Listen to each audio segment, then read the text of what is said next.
जय हिंद। आप सभी लोगों का आपके अपने इस प्यारा सा YouTube channel Bhaskar explain study पर स्वागत है। आज हम लोग इस वीडियो में बायोलॉजी के टॉप 30 प्रश्नों को करने वाले हैं, जो कि हर एक एग्जाम में पूछे जाते हैं। चाहे आप यूपीएससी की तैयारी कर रहे हो, या आप एसएससी की तैयारी कर रहे हो, या आप किसी भी जनरल कंपटीशन की तैयारी कर रहे हो, तो इस टॉपिक से प्रश्न पूछे जाते हैं। हमने इस वीडियो में वैसे प्रश्न को लिए हैं जो कि सिलेक्टेड है और हर साल एग्जाम में पूछे जाते हैं। तो चलिए हम लोग वीडियो को स्टार्ट करते हैं। पहला प्रश्न है हमारा, मानव शरीर में रक्त का प्राथमिक कार्य क्या है। मानव का शरीर जो होता है उसमें रक्त होता है, उसमें ब्लड होता है। तो ब्लड का प्रारंभिक कार्य क्या होता है? तो ब्लड का जो प्रथम कार्य होता है, उसका प्रथम कार्य होता है ऑक्सीजन और पोषक तत्वों का परिवहन करना। ऑक्सीजन और पोषक तत्वों का परिवहन करना, यानी हम जो श्वास लेते हैं ऑक्सीजन, तो वह श्वास फेफड़ा में जाता है। तो फेफड़ा से जो है उस रक्त के माध्यम से उस ऑक्सीजन को पूरे शरीर में पहुंचाया जाता है, और पोषक पदार्थों का भी परिवहन करता है रक्त। तो रक्त का प्राथमिक कार्य है ऑक्सीजन और पोषक तत्वों का परिवहन करना। तो फर्स्ट का हमारा ऑप्शन नंबर ए सही हो जाएगा। अगला प्रश्न है हमारा 2 नंबर। प्रश्न कह रहा है, निम्नलिखित में से कौन सा पदार्थ रक्त द्वारा ट्रांसपोर्टेशन किया जाता है? तो रक्त के द्वारा ट्रांसपोर्टेशन किया जाता है फेफड़े और शरीर के बाकी हिस्सों के बीच ऑक्सीजन और कार्बन डाइऑक्साइड गैस है। इसको आप लोग याद रखिएगा। तो 2 का हमारा ऑप्शन नंबर ए सही हो जाएगा। अगला प्रश्न है हमारा 3 नंबर। प्रश्न कह रहा है, लाल रक्त कोशिकाओं रेड ब्लड सेल, लाल रक्त कोशिका को हम लोग इंग्लिश में कहते हैं रेड ब्लड सेल यानी आरबीसी, को किस रूप में जाना जाता है? यानी यहाँ पर खाली स्थान में हमको भरना है इसमें ऑप्शन चुन करके। तो पहला ऑप्शन है हमारा एरिथ्रोसाइट्स, दूसरा ऑप्शन है प्लेटलेट्स, तीसरा ऑप्शन है ल्यूकोसाइट्स, और चौथा ऑप्शन है इनमें से कोई नहीं। तो लाल रक्त कण यानी रेड ब्लड सेल को हम लोग दूसरा नाम से जानते हैं एरिथ्रोसाइट्स के नाम से। रेड ब्लड सेल का वैज्ञानिक नाम या फिर टेक्निकल नाम होता है एरिथ्रोसाइट्स। तो इसको हम लोग एरिथ्रोसाइट्स के नाम से जानते हैं। तो लाल रक्त कोशिकाओं को एरिथ्रोसाइट्स के रूप में भी जाना जाता है। यहाँ पर खाली स्थान में हमारा एरिथ्रोसाइट्स भरा जाएगा। तो तीसरा का हमारा जो है ऑप्शन नंबर ए सही हो जाएगा, एरिथ्रोसाइट्स। अगला प्रश्न है 4 नंबर। प्रश्न कह रहा है, प्लेटलेट्स को और किस नाम से जाना जाता है? प्लेटलेट्स, रक्त 3 प्रकार के होते हैं। पहला है आरबीसी, दूसरा है डब्ल्यूबीसी, और तीसरा है प्लेटलेट्स। तो प्लेटलेट्स को और किस नाम से जाना जाता है? हमने पिछले क्वेश्चन में पढ़ा कि आरबीसी का दूसरा नाम होता है एरिथ्रोसाइट्स। तो उसी प्रकार से यहाँ पर पूछ रहा है कि प्लेटलेट्स का दूसरा नाम क्या होता है? तो प्लेटलेट्स का दूसरा नाम होता है थ्रोम्बोसाइट्स। इसको आप लोग याद रखिएगा, थ्रोम्बोसाइट्स। और पूछा जाए कि डब्ल्यूबीसी का दूसरा नाम क्या है, तो डब्ल्यूबीसी का दूसरा नाम है ल्यूकोसाइट्स। इसको भी आप लोग याद रखिएगा। पहला है आरबीसी, आरबीसी का दूसरा नाम है एरिथ्रोसाइट्स, डब्ल्यूबीसी का दूसरा नाम है ल्यूकोसाइट्स, और प्लेटलेट्स का दूसरा नाम है थ्रोम्बोसाइट्स। तो 4 का हमारा ऑप्शन नंबर जो है सी सही हो जाएगा। अगला प्रश्न है हमारा 5 नंबर। प्रश्न कह रहा है, उन घटकों का नाम बताइए जो प्लाज्मा में पाए जाते हैं। उन घटकों का नाम बताइए जो कि प्लाज्मा में पाए जाते हैं। पहला ऑप्शन है प्रोटीन, दूसरा ऑप्शन है गैसें, तीसरा ऑप्शन है पोषक तत्व, और चौथा ऑप्शन है इनमें से सभी। तो इसमें प्लाज्मा में क्या पाया जाता है? प्रोटीन पाया जाता है, या फिर गैस पाया जाता है, या फिर पोषक तत्व पाया जाता है? तो प्लाज्मा में जो है प्रोटीन भी पाया जाता है, गैस भी पाया जाता है, और पोषक तत्व भी पाया जाता है। तो 5 का हमारा जो है ऑप्शन नंबर डी सही हो जाएगा, उपरोक्त तो सभी पाया जाता है। अगला क्वेश्चन है हमारा 6 नंबर। प्रश्न कह रहा है, लाल रक्त कोशिकाओं रेड ब्लड सेल्स के बारे में निम्नलिखित में से कौन सा कथन सही है? लाल रक्त कोशिका आरबीसी, लाल रक्त कोशिका को हम लोग इंग्लिश में कहते हैं आरबीसी, रेड ब्लड सेल। तो रेड ब्लड सेल के बारे में निम्नलिखित में से कौन सा कथन सही है? यहाँ हमको 4 ऑप्शन से दिए गए हैं। इसमें कह रहा है कि कौन सा कथन सही है आरबीसी के बारे में। तो पहला हम लोग पढ़ लेते हैं। पहला ऑप्शन है हमारा, लाल रक्त कोशिकाएं फेफड़ों से ऑक्सीजन को शरीर के सभी कोशिकाओं तक पहुंचाता है। दूसरा ऑप्शन है, इसमें हीमोग्लोबिन नामक वर्णक होता है। तीसरा ऑप्शन है, लाल रक्त कोशिकाओं में नाभिक का अभाव होता है। तो देखिए यहाँ पर लाल रक्त कोशिका जो है यह फेफड़े से ऑक्सीजन को शरीर के सही कोशिकाओं तक पहुंचाता है, यह सही है। दूसरा है इसमें हीमोग्लोबिन पाया जाता है, यह भी सही है। तीसरा है लाल रक्त कोशिका में नाभिक का अभाव होता है, यह भी सही है। तो 6 का हमारा ऑप्शन नंबर जो है डी सही हो जाएगा, उपरोक्त तो सभी। अगला क्वेश्चन है 7 नंबर। प्रश्न कह रहा है श्वेत रक्त कोशिकाओं व्हाइट ब्लड सेल को कितने भागों में विभाजित किया जाता है? व्हाइट ब्लड सेल को कितने भागों में विभाजित किया जाता है? तो इसका आंसर हो जाएगा 2 भागों में। तो 7 का हमारा जो है ए नंबर ऑप्शन सही हो जाएगा, 2 भागों में। अगला प्रश्न है हमारा 8 नंबर। प्रश्न कह रहा है प्लाज्मा में पाए जाने वाले घटकों के नाम बताइए कि प्लाज्मा में कौन कौन से घटक पाए जाते हैं।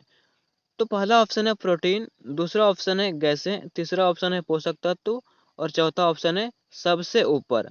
तो देखिए यहाँ पर प्लाज्मा में पाए जाने वाले घटकों के नाम है प्रोटीन। प्लाज्मा में प्रोटीन पाया जाता है, उस प्रोटीन का नाम है फाइब्रोनोजेन प्रोटीन, यह प्लाज्मा में पाया जाता है। तो यहाँ पर देखिए डी ऑप्शन हमारा सही हो जाएगा, सबसे ऊपर। सबसे ऊपर में क्या है? प्रोटीन। तो प्रोटीन हमारा सही आंसर हो जाएगा। ए और डी हमारा दोनों आंसर सही हो जाएगा, सबसे ऊपर और प्रोटीन। तो 8 का हमारा जो है यह दोनों हमारा सही हो जाएगा, प्रोटीन और सबसे ऊपर, दोनों करने का मतलब एक ही है। अगला क्वेश्चन है हमारा 9 नंबर। देखिए 9 नंबर प्रश्न कर रहा है लाल रक्त कोशिका आरबीसी के बारे में निम्नलिखित में से कौन सा कथन सही है? आरबीसी के बारे में इनमें कौन सा कथन सही है?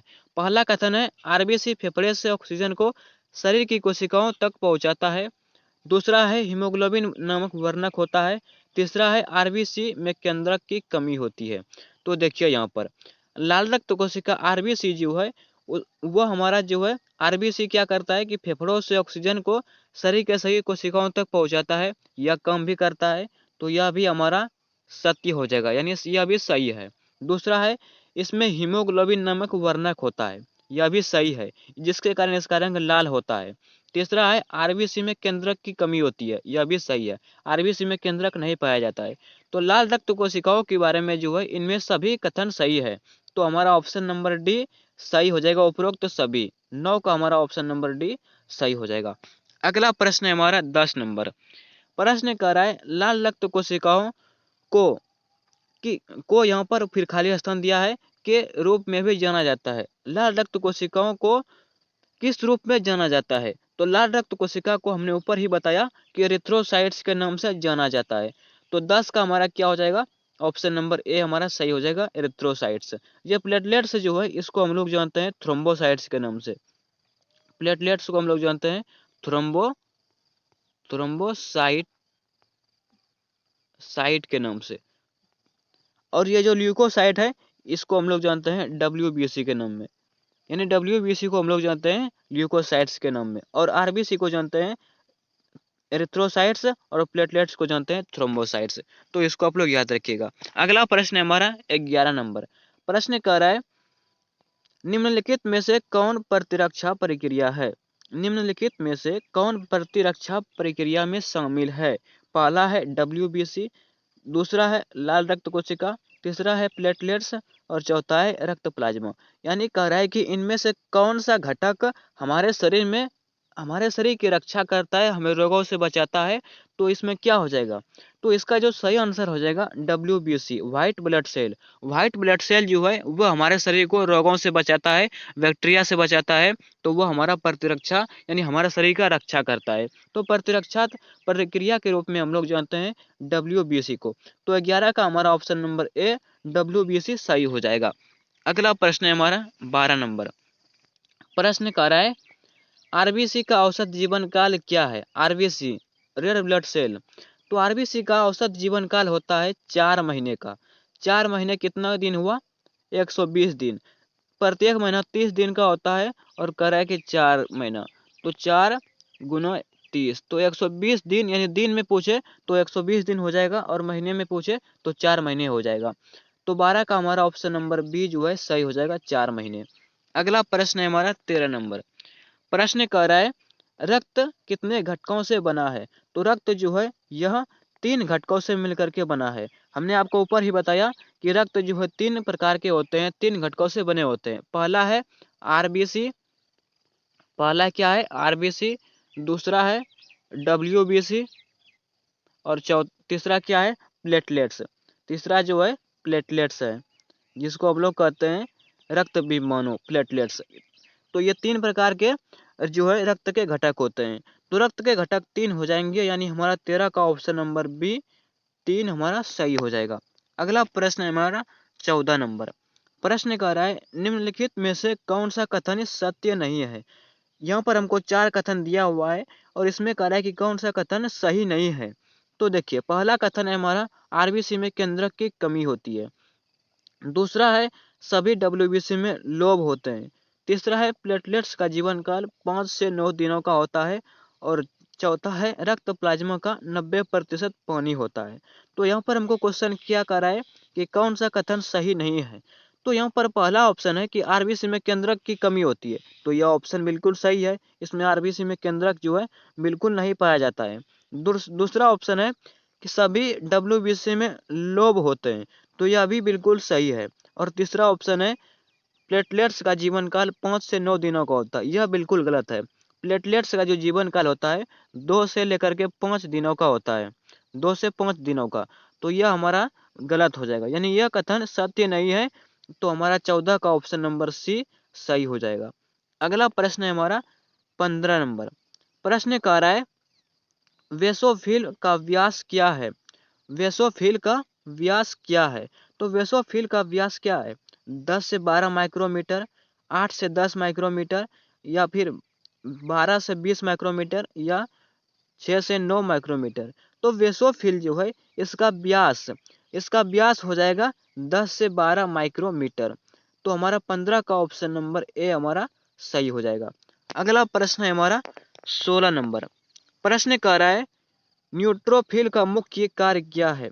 न्यूट्रोफिल का मुख्य कार्य क्या है। तो न्यूट्रोफिल का मुख्य कार्य क्या है। पहला ऑप्शन है मुक्त हेपेरिन। दूसरा ऑप्शन है इसका हिस्टामाइन पर विपरीत प्रभाव पड़ता है। तीसरा ऑप्शन है लिम्फोसाइट्स के साथ बैक्टीरिया को नष्ट करता है। और चौथा ऑप्शन है खून का जमना। तो न्यूट्रोफिल जो है इसका मुख्य कार्य होता है लिम्फोसाइट्स के साथ बैक्टीरिया को नष्ट करना। लिम्फोसाइट किसका नाम दूसरा नाम है डब्ल्यूबीसी, यानी डब्ल्यूबीसी के साथ ये न्यूट्रोफिल जो है मिल करके इसके सहायता करता है बैक्टीरिया को मारने में, जीवाणु को मारने में। तो लिम्फोसाइट्स के साथ बैक्टीरिया को नष्ट करने में न्यूट्रोफिल का कार्य है। तो 16 का हमारा ऑप्शन नंबर सी सही हो जाएगा। यदि आप लोगों को वीडियो पसंद आ रहा है तो वीडियो को एक लाइक जरूर कर दीजिएगा, और यदि चैनल पर पहली बार आए हैं तो चैनल को भी सब्सक्राइब कर लीजिएगा, ताकि इसी तरह से अगले वीडियो का नोटिफिकेशन आप लोगों तक सबसे पहले पहुंचे। तो हमारा अगला प्रश्न है 17 नंबर। प्रश्न कह रहा है मोनोसाइट्स में केंद्रक का आकार कैसा होता है। मोनोसाइट्स में केंद्रक का आकार कैसा होता है। पहला ऑप्शन है गुर्दे की आकार का। दूसरा ऑप्शन है सॉसेज की आकार का। तीसरा ऑप्शन है त्रिकोणीय आकार का। और चौथा ऑप्शन है गोल आकार का। तो मोनोसाइट्स जो है इसमें केंद्रक का आकार होता है गुर्दे की आकार का। आप लोगों को गुर्दा नहीं समझ में आ रहा होगा। गुर्दा देखिए यह किडनी का उर्दू अल्फाज है गुर्दा।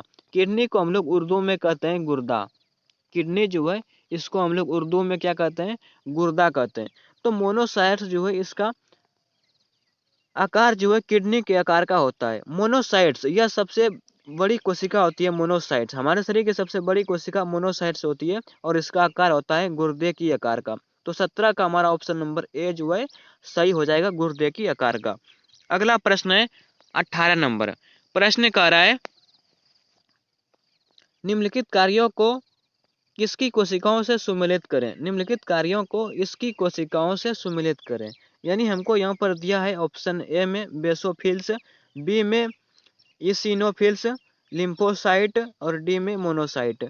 इन चारों को हम लोगों को इसमें मिलान करना है कि क्या होगा। तो हमने यहाँ पर उत्तर में लिख दिया है कि हमारा पहला जो है ए का हो जाएगा 4, यानी बेसोफिल्स जो है इसका हमारा मिलन हो जाएगा मुक्त सेरोटोनिन से। और दूसरा बी जो है बी का हमारा ऑप्शन नंबर 3 है। तो बी में क्या है इसिनोफिल्स। इसिनोफिल्स का हमारा हो जाएगा बी नंबर। इसिनोफिल्स का क्या हो जाएगा सी हो जाएगा। तो इसिनोफिल्स का हमारा हो जाएगा हिस्टामाइन के प्रभाव का मुकाबला। तो बी का हमारा ऑप्शन नंबर क्या हो जाएगा सी से मिल जाएगा। तीसरा है लिम्फोसाइट्स। तो लिम्फोसाइट्स हो जाएगा 2 के साथ। लिम्फोसाइट्स जो है वह एंटीजन और एंटीबॉडी की प्रतिक्रियाओं में सहायता करता है। और चौथा है क्या है, मोनोसाइट्स। तो मोनो चौथा का हमारा 1 के साथ मिल जाएगा। फाइगोसाइटोसिस, तो इस प्रकार से मिलन होता है। देखिए फिर से इसको आप लोग एक बार देख लीजिए। बेसोफिल्स का मिलन होगा मुक्त सेरोटीन से। बेसोफिल जो है इसका मिलन होगा मुक्त सेरोटीन से। दूसरा है इसिनोफिल्स। इसिनोफिल्स का मिलन होगा हिस्टामाइन के प्रभाव का मुकाबला से। तीसरा है लिम्फोसाइट्स। लिम्फोसाइट्स का मिलन होगा एंटीजन एंटीबॉडी प्रतिक्रियाओं में सहायता के लिए। और चौथा है मोनोसाइट्स। अगला प्रश्न है हमारा 19 नंबर। प्रश्न कह रहा है कौन सा प्रोटीन जो है यकृत द्वारा निर्मित होता है। कौन सा प्रोटीन यकृत के द्वारा निर्मित होता है। पहला ऑप्शन है एल्बुमिन, दूसरा ऑप्शन है ग्लूबोमिन, तीसरा ऑप्शन है फाइब्रोनोजिन और चौथा ऑप्शन है ऊपर के सभी। तो यकृत जो है इसके द्वारा ये तीनों प्रोटीन का निर्माण किया जाता है। एल्बुमिन का भी निर्माण किया जाता है, ग्लूबोमिन का भी निर्माण किया जाता है और फाइब्रोनोजिन का भी निर्माण किया जाता है। तो 19 का हमारा ऑप्शन नंबर डी सही हो जाएगा। अगला प्रश्न है 20 नंबर। प्रश्न कह रहा है आरबीसी का मुख्य कार्य क्या होता है। आरबीसी रेड ब्लड सेल का मुख्य कार्य क्या होता है, लाल रक्त कोशिका। तो आरबीसी का मुख्य कार्य होता है प्रतिरक्षा निगरानी करना, ये पहला ऑप्शन है। दूसरा ऑप्शन है हिस्टामाइन पैदा करना और तीसरा ऑप्शन है प्लेटलेट प्लग गठना और चौथा ऑप्शन है इनमें से कोई भी नहीं। तो आरबीसी जो है लाल रक्त कोशिका, इसका मुख्य कार्य होता है प्रतिरक्षा निगरानी करना। तो 20 का हमारा ऑप्शन नंबर ए सही हो जाएगा। प्रतिरक्षा निगरानी करना आरबीसी का मुख्य कार्य होता है। अगला क्वेश्चन है 21 नंबर। प्रश्न कह रहा है रक्त की चिपचिपाहट। रक्त की चिपचिपाहट क्या है। 3.5 से 4.5, 5.5 से 6.5, 4.5 से 5.5, 3.5 से 5.5। तो रक्त की चिपचिपाहट हो जाएगा 3.5 से 4.5 के बीच में। तो 21 का हमारा ऑप्शन नंबर ए सही हो जाएगा। अगला प्रश्न है हमारा 22 नंबर। प्रश्न है एक वयस्क में कुल रक्त की मात्रा कितनी होती है। यानी एक जवान महिला या पुरुष में रक्त की कितनी मात्रा होती है।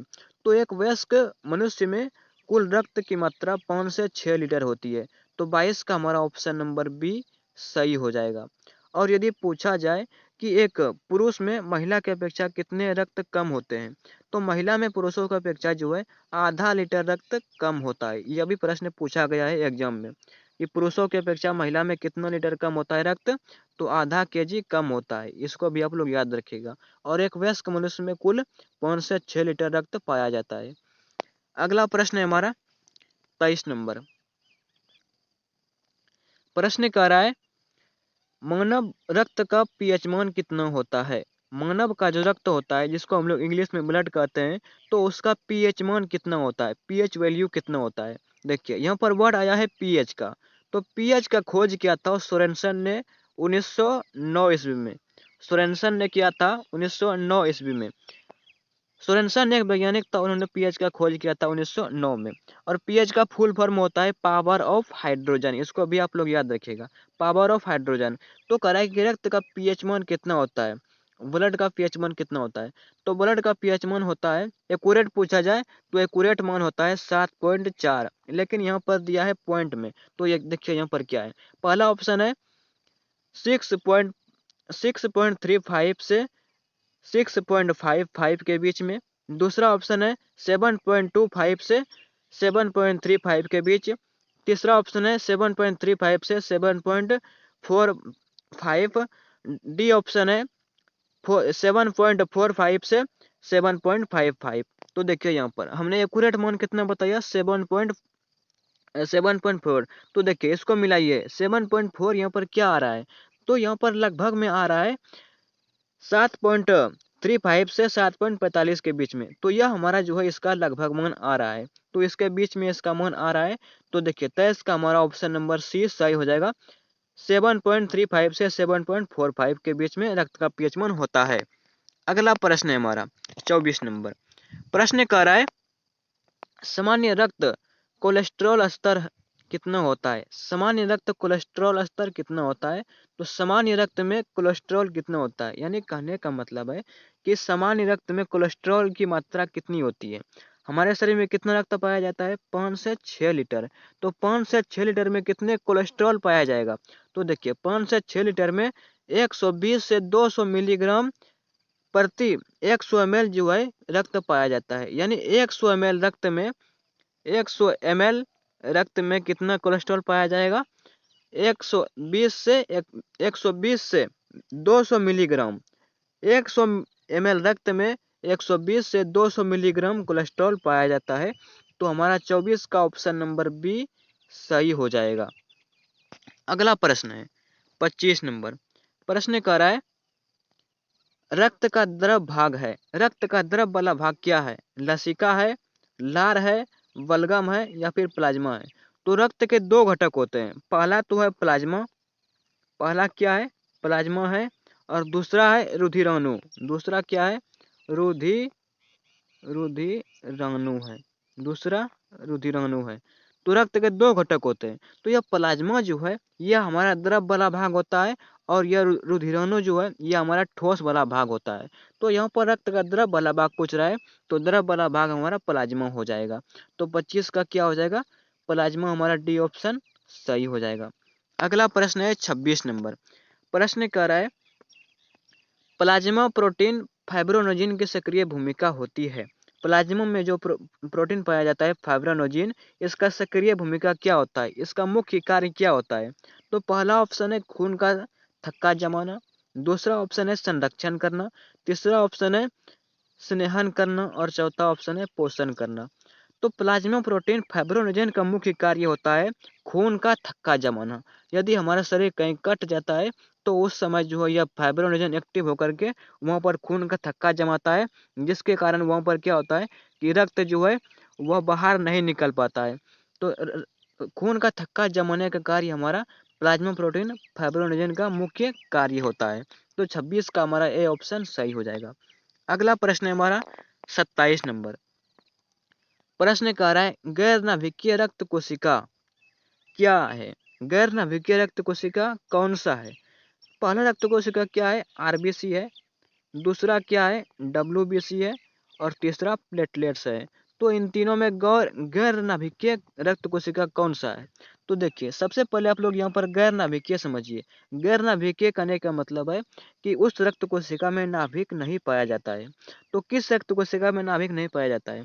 तो हमने आपको ऊपर ही बताया कि आरबीसी जो कोशिका होती है इसमें केंद्रक यानी नाभिक नहीं पाया जाता है। बाकी डब्ल्यूबीसी, टीएलसी, डीएलसी इन सब में पाया जाता है लेकिन आरबीसी में नहीं पाया जाता है। तो गैर नाभिकीय रक्त कोशिका हमारा आरबीसी हो जाएगा। तो 27 का हमारा ऑप्शन नंबर ए बिल्कुल सही हो जाएगा। अगला प्रश्न है हमारा 28 नंबर। प्रश्न कह रहा है जीवन की नदी के रूप में किसे जाना जाता है? हमारा जीवन का नदी क्या है? नदी यहाँ पर कहने का मतलब वो वाला नदी नहीं। नदी यहाँ पर कहने का मतलब है कि हमारा शरीर का नदी क्या है। तो हमारा शरीर का नदी कौन सा है? हमारे शरीर में क्या हर वक्त बहता रहता है? तो खून जो है वो हमारे शरीर में हर वक्त बहता रहता है। तो हमारा जीवन का नदी हो जाएगा खून। तो 28 का हमारा ऑप्शन नंबर बी जो है सही हो जाएगा। अगला प्रश्न है 29 नंबर। प्रश्न कह रहा है प्लाज्मा प्रोटीन ग्लोब्यूलिन किसके रूप में कार्य करता है? प्लाज्मा में 3 प्रकार के प्रोटीन होते हैं। पहला है फाइब्रोनोजिन, दूसरा है हिपेरिन और तीसरा है ग्लोब्यूलिन। तो यहाँ पर पूछ रहा है कि प्लाज्मा प्रोटीन ग्लोब्यूलिन किसके रूप में कार्य करता है? तो ग्लोब्यूलिन जो है यह परिवहन के रूप में कार्य करता है। ग्लोब्यूलिन का पहला कार्य है परिवहन। और फाइब्रोनोजन का क्या कार्य है? खून का थक्का जमाना। और हिपेरिन का कार्य है खून का थक्का जमने ना देना। तो ये तीनों का अलग अलग कार्य है। तो 29 का हमारा जो है ए ऑप्शन सही हो जाएगा। परिवहन ग्लोब्यूलिन का प्रमुख कार्य है। अगला प्रश्न है 30 नंबर और सबसे लास्ट प्रश्न है। प्रश्न कह रहा है प्लाज्मा प्रोटीन रक्त के पीएच को बनाए रखते हैं। Globulin, albumin, gamma globulin, fibrinogen. तो प्लाज्मा में 3 प्रकार के प्रोटीन पाए जाते हैं। पहला है एल्बुमिन, दूसरा है फाइब्रोनोजिन और तीसरा है हिपेरिन।